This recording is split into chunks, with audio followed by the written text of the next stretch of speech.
জুলাই ছাত্র আন্দোলনে চট্টগ্রাম বিভাগে শহীদ ৫৭ পরিবারের মাঝে চেক বিতরণ অনুষ্ঠানে যোগ দিয়েছেন জুলাই শহীদ স্মৃতি ফাউন্ডেশনের সাধারণ সম্পাদক সার্জিস আলম ও প্রধান নির্বাহী কর্মকর্তা মীর মাহবুবুর রহমান স্নিগ্ধ। নগরীর সদরঘাটের পিটিআই মিলনায়তনে এই অনুষ্ঠানের আয়োজন করা হয়েছে। এতে উপস্থিত হয়েছে শহীদ পরিবারের সদস্যরা। এ সময় সার্জিস ও স্নিগ্ধকে কাছে পেয়ে কান্নায় ভেঙে পড়েন শহীদের স্বজনরা।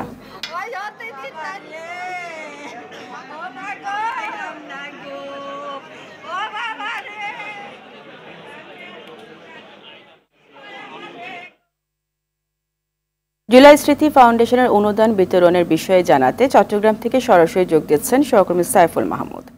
সাইফুল, কয়জনকে অনুদান চেক দেওয়া হবে বলে জানতে পেরেছেন, জানাবেন। জি ফারিয়া, আসলে যেমনটি বলেছিলেন, জুলাই শহীদ স্মৃতি ফাউন্ডেশনের এই অনুষ্ঠানটি সকাল 10টায় শুরু হওয়ার কথা ছিল, এখন কিন্তু শুরু হয়েছে। এই মাত্র জাতীয় সঙ্গীতের মাধ্যমে কিন্তু এই প্রোগ্রামটি কিন্তু শুরু হচ্ছে। আমরা আপনাদেরকে দেখানোর চেষ্টা করছি। আসলে জাতীয় সঙ্গীত গাইছেন অনেকে এবং 1 মিনিট নীরবতা পালন করছেন। আজকে কিন্তু টোটাল চট্টগ্রাম বিভাগ সন্ধান মিলতে সেই 152 জন শহীদ পরিবারের মধ্যে 57 জনকে আজকে চেক বিতরণ করা হবে।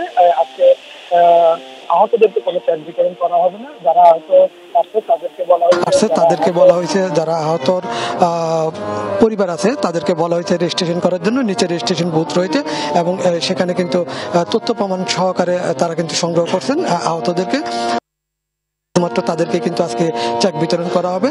এবং একটু আগে সার্জিস আলম তিনি জানিয়েছেন কোনোভাবে কিন্তু যারা হত্যার সাথে জড়িত ছিল তাদেরকে কিন্তু আসলে এই বাংলাদেশের মাটিতে আর রাজনীতি করতে দেওয়া হবে না এবং একই সাথে তারা যাতে বিদেশের মাটিতে বসে আসলে বাংলাদেশের বিরুদ্ধে ষড়যন্ত্র করতে না পারে সেই জন্য সবাইকে ঐক্যবদ্ধ থাকতে বলা হয়েছে। এবং আরেকটা বিষয় সেটি হচ্ছে যে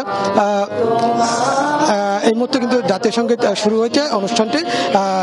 আমরা পরবর্তীতে আপনাদেরকে আরো দেখাবো। এই ছিল আমার কাছে এই মুহূর্তে সর্বশেষ সংবাদ। আপনাকে ধন্যবাদ।